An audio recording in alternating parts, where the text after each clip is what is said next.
Hi നമസ്കാരം.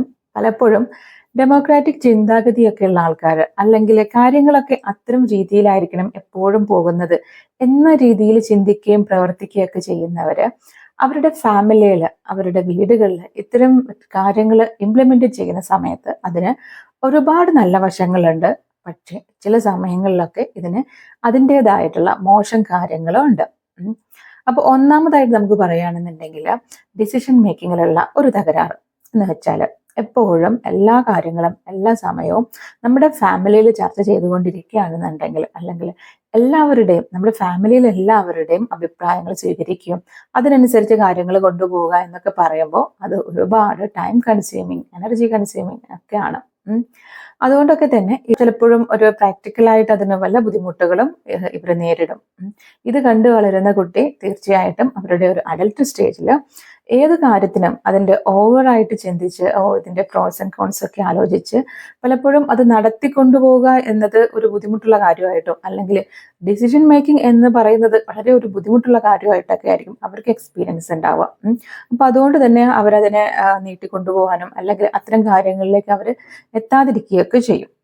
പിന്നെ ഉള്ള മറ്റൊരു കാര്യമാണ് ഇവർ ഇത്തരം പാരൻസ് അല്ലെങ്കിൽ ഡെമോക്രാറ്റിക് ചിന്താഗതിയുള്ള പാരൻസ് അവരുടെ ഫാമിലിയിലേക്ക് ഇത്തരം കാര്യങ്ങൾ കൊണ്ടുവരുമ്പോൾ അവിടെയുള്ള കുട്ടികളുടെ അടുത്ത് എല്ലാ കാര്യങ്ങളും സ്വയം ചെയ്യൂ, നിങ്ങൾ സ്വന്തം തീരുമാനം എടുക്കൂ എന്നൊക്കെ പറയുന്ന സമയത്ത് അവർക്ക് ഒത്തിരി കാര്യങ്ങൾ തെറ്റിപ്പോകാനുള്ള എന്ന് വെച്ചാൽ എല്ലാ കാര്യങ്ങളും എക്സ്പീരിയൻസ് ചെയ്ത് മാത്രം നമ്മൾ ലേൺ ചെയ്യാന്ന് പറയുമ്പോൾ അവിടെ ഒത്തിരി റിസ്ക് വരുന്നുണ്ട്.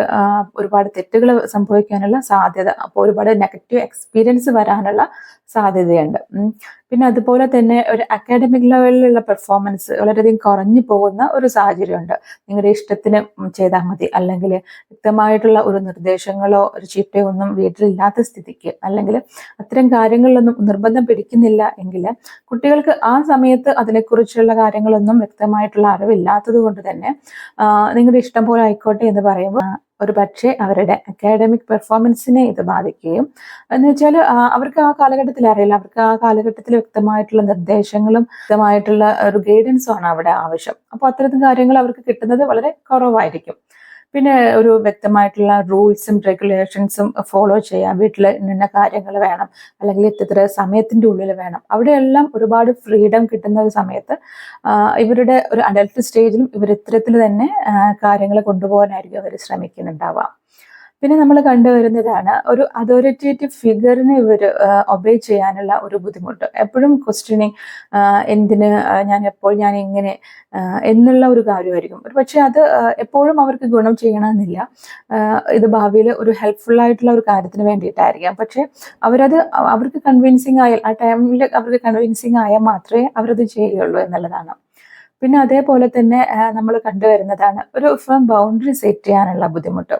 എപ്പോഴും ഇവർ പാരൻസിൻ്റെ അടുത്ത് നിന്ന് കണ്ടുവരുന്നുണ്ടാവുക തങ്ങളെക്കാൾ പ്രയോറിറ്റി മറ്റുള്ളവർക്ക് കൊടുക്കണം അല്ലെങ്കിൽ മറ്റുള്ളവരുടെ ഹാപ്പിനെസ്സിനാണ് തൻ്റെ ഹാപ്പിനെസ്സിനേക്കാൾ പ്രയോറിറ്റി ഉള്ളത്. അപ്പോൾ അതുകൊണ്ട് തന്നെ പലപ്പോഴും ഇവർ കൺഫ്യൂസ്ഡ് ആവും, അല്ലെങ്കിൽ എന്തുകൊണ്ട് എനിക്ക് പ്രയോറിറ്റി കിട്ടുന്നില്ല അല്ലെങ്കിൽ എന്തുകൊണ്ട് ഞാൻ എൻ്റെ ഇഷ്ടങ്ങളെ മാറ്റിവെക്കണം എന്നുള്ളതിനെക്കുറിച്ച് ഒരു വ്യക്തമായ കാഴ്ചപ്പാടും ചിലപ്പോൾ അവർക്ക് ഉണ്ടാവണമെന്നില്ല. അതുപോലെ തന്നെ എപ്പോഴും മറ്റുള്ളവരെ ഒരു ഹാപ്പി ആയിട്ട് നിലനിർത്തുക എന്നത് തൻ്റെ ഉത്തരവാദിത്വമാണ് എന്നുള്ള രീതിയിലൊക്കെ പോകുമ്പോൾ അത് ഭാവിയിലും അവർക്ക് അതിൽ തന്നെ ഗുണം ചെയ്യണം എന്നില്ല. അപ്പോൾ നിങ്ങൾക്കിത് മനസ്സിലായെന്ന് വിചാരിക്കുന്നു. Thank you.